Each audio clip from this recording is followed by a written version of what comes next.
네, 저는 좀 간단한 거 여쭤보겠습니다. 그 현 정부 들어서 실질적 토론이 이루어지고 있고 회의 준비도 해야 된다는 얘기를 모두에 좀 해주셨는데요.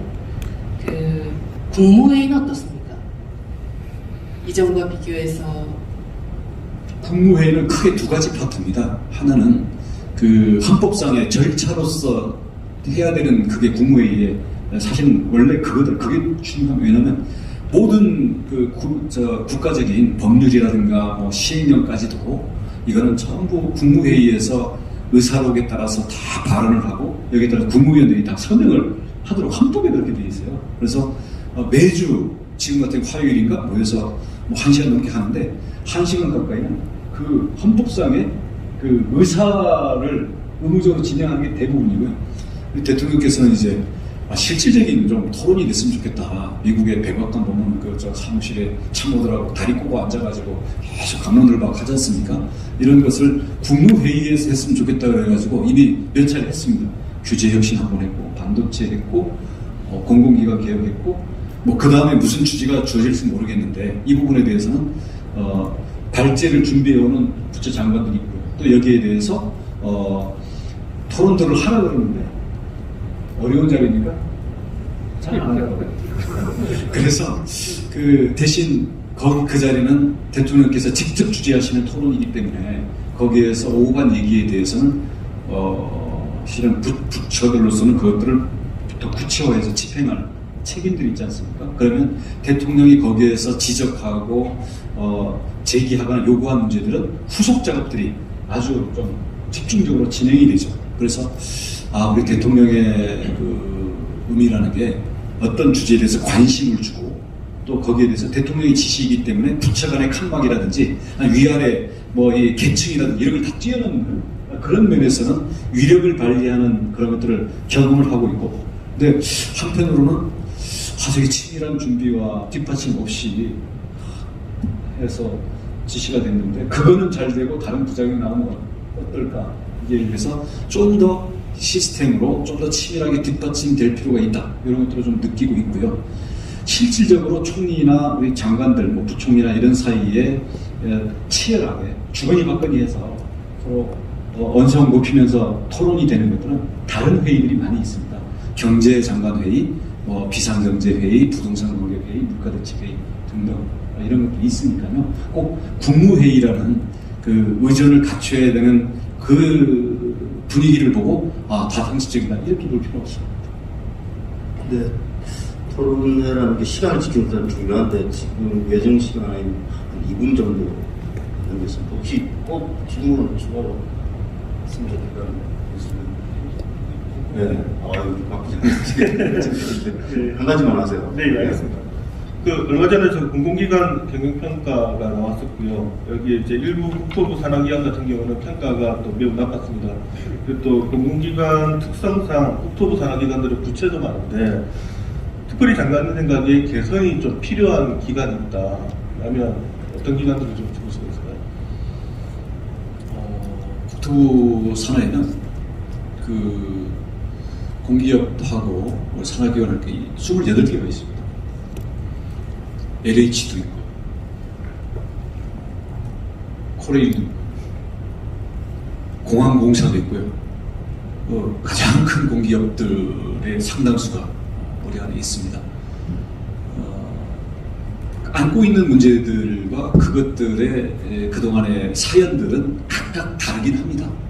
하지만 저희가 볼 때는 보다 큰 기관일수록 그리고 그와 연결된 다른 민간이라든가 국민들 이용자들과의 관계에서 보다 누리는 권한과 이게 크면 클수록 개혁의 내용과 강도는 높다고 생각을 하고요. 왜 일주일 내에 다 내라 그랬냐 그러는데 제가 볼 때는 몰라서 안 하는 게 아니고 안 하니까 안 하는 겁니다. 저는 이건 시간을 주는 문제가 아니라고 보기 때문에 알고도 안 하는 것부터 우리가 분명히 하고 그 다음 강도 높은 작업을 하자라고 해서 제가 시도를 하는 겁니다. 혹시 특정 기관 말씀해 주시죠? LH, 코레일, 인천공항공사 우선순위가 그렇습니다. 네, 감사합니다. 네. 플로어에서 질문이 들어왔습니다. 44분인데 총 3개의 질문, 2분이 3개의 질문을 하셨는데 오늘 불순한 날씨에 여기까지 오셨으니까 일단 좀 가급적 답변을 들어보도록 하겠습니다. 먼저 영국 스카이뉴스의 맹주석 특파원이 2가지 질문하셨는데 그 중에 한 가지만 여쭤보도록 하겠습니다. 앞으로 다양한 방식과 명분으로 강성노조, 특히 민노총은 투쟁을 벌일 것인데 이를 근본적으로 막을 수 있는 개혁 방안이나 국회를 통한 입법 제정에 대해서는 어떻게 생각하십니까? 좀 민심을 바탕으로 예. 노동조합은 우리 노동이라는 게 거기서 급여를 받고 그게 생활의 원천 아니겠습니까? 그리고 그래서 정당한 대우를 받고 또 안전한 근로 환경에서 또 소속감과 보람을 느끼면서 노동을 할 수 있어야 된다는 게 우리 국민의 권리입니다. 그래서 정당한 권리는 우리가 노동 시간의 단축이라든지 근로 여건의 개선이라든지 임금의 점진적인 생산성에 발맞춘 임금의 개선은 당연히 우리 국가가 추구하고 보호해야 될 거고 헌법에도 보장되고 있는 겁니다. 근데 문제는 그게 아니라 자신들이 갖고 있는 생산 수단이라든지 그 생산의 그 과정에서 자기들이 어떤 그 길목을 차지하고 있다는 것을 무기화해서 이걸 집단 행동으로 불법을 일삼고 노사의 교섭의 균형이 깨지고 결국 이런 것들을 대다수 국민들에게 소비자에게 피해를 전가하는 국가의 생산성에는 역행하는 이런 것들이 이제 문제 아니겠습니까? 그래서 이런 내용적인 이런 폐해와 불법에 대해서는 단호하게 시간이 걸리고 어떠한 희생이 따르더라도 정상궤도로 잡는다라는 게 이 정부의 의지고 국토교통부 장관으로서의 제가 국민들에게 드리는 약속입니다. 대신 그 안에 있는 그래서 자 우리가 기여한 만큼 임금, 노동시간, 처우 개선 그리고 안전을 보장해라. 그리고 보다 정보를 투명하게 공개하고 공정한 그 기업과 공공기관을 운영하자. 이런 내용적인 요구들에 대해서는 충분히 대화하고 더 소통을 강화하면서 함께 손잡고 갈 수 있는 그러한 길을 나아가겠다. 그렇습니다. 그런 데서 이번에 화물연대에서는 나름대로 저희들이 노력한 것도 있고 아쉬운 부분도 있습니다만 그런 부분들을 앞으로 더 철저히 국민들이 확실히 느낄 수 있도록 저희들이 분명하게 처신해 나가도록 하겠습니다. 네, 2번째 질문입니다. 수도권에 집중된 주택 공급 정책은 지방의 소멸을 가속화할 우려가 있다고 봅니다. 농어촌의 주택 문제는 이 농어로 인한 빈집의 활용 방안에 대해서 의견을 말해 주십시오.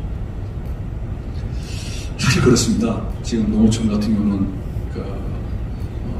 빈집들이 늘어나고 있는데 저희는 이것도 1가구 1주택 다주택에 대한 이 형식적인 규제를 풀어야 되는 것 중에 하나라고 생각합니다. 저희가 주말 농장이라든지 농가주택이라든지 이런 점들에 대해서도 저희는 규제를 풀고 거기서 그런 부분들을 우리 국민들의 생태 그리고 자연 속에서 또는 그 삶의 질에서 여가를 누릴 수 있는 그리고 앞으로는 원격 비대면 기술과 그런 활동 방식들도 많이 개발이 될 거기 때문에 사실 우리가 농촌이나 농가를 활용할 수 있는 그런 것들도 앞으로 많이 나올 수 있다고 생각합니다. 그래서 이런 부분들을 저희들이 균형 발전 속에서도 농촌이 비어가는 공간들을 어떻게 우리 전체 국민과 개개의 국민들을 위해서 가장 잘 쓰고 이걸 함께 발전시켜 갈 것이냐도 저희가 중요한 과제를 포함시켜서 개발을 하도록 하겠습니다. 이것을 일단 토론을 마무리하고 마지막으로 원장님의 마무리 발언을 들어보도록 하겠습니다. 시간이 많이 오버됐으니까 1분 넘지 않게 해주세요. 예, 짧게 하겠습니다. 우리 부동산 문제와 우리 국토의 공간과 이동의 혁신을 통해서 국가 전체로서는 생산성도 높이고 국민들에게는 삶의 질을 높이고 또 어디 사느냐에 따라서 신분이 달라지고 또 시간 사용 자체도 격차가 벌어지는 이 현실 앞에서 저는 많은 책임감을 느끼고 있습니다. 그래서 이런 것들을 국민들의 주거 안정 그리고 공간과 시간 소비에 있어서의 격차가 현대판 신분으로 되는 것을 깰 수 있는 그러한 미션을 반드시 성공시켜서 윤석열 정부의 첫 국토교통부 장관으로서 정권 교체한 보람을 국민들이 느끼실 수 있도록 열심히 하겠습니다. 앞으로도 많은 관심 가지고 쓴소리 또 조언 그리고 많은 협력을 부탁드리겠습니다. 오늘 이렇게 귀한 자리를 만들어주신 관훈클럽에 감사를 드리면서 우리 언론계도 관훈클럽을 중심으로 해서 더 좋은 역할을 해주시기를 부탁드리고 응원하겠습니다. 네, 고맙습니다.